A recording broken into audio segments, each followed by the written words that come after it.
You know how it is when you fight somebody and you broke that motherfucker. He's like, oh God, man, I don't want to go back to the next round. And you feel like, my God, I can fight all day. I can fight all day long. That's what taking souls is. But you have to have the will, the heart, the courage to go that distance when you're exactly jacked up. You have nothing left to give and give more. That is an interesting thing about the mind, is that you can find inspiration, and when you find inspiration, when you get charged up, all of a sudden you have energy. That's right.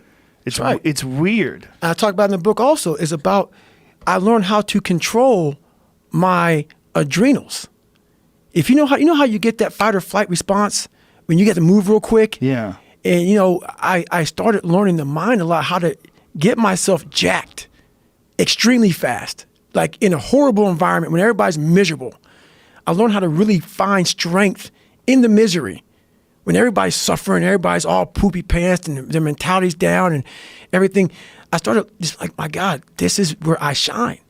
And I started using all that misery for tons and tons of drive and motivation to then lead people further. Because you can get a lot of power through misery. And once people see that, my God, Goggins is fucking going, then everybody says, roger that. Let me get my shit and go too. So I started realizing that if you can just find strength just a little bit longer, you will have a crew of people following you along the way. And that is another thing that no one can ever teach you. You're going to have to learn that on your own. Mm-hmm. You're going to have to figure out how to pull that energy out of your mind on your own.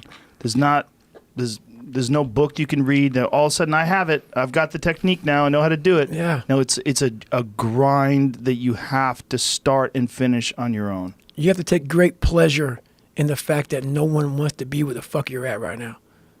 Great pleasure in that. And what makes, it has to bring a passion out of you. It has to bring something very, very weird out of you, man. Like, people don't really understand what that is. When you're in the worst environment possible, the worst situation possible, and everybody's looking like, God, man, I hope this ends. And you see that. Time slows down and you see that. You're feeling that. Everybody has that look on their face like, God, this got to go. I don't want to be anymore.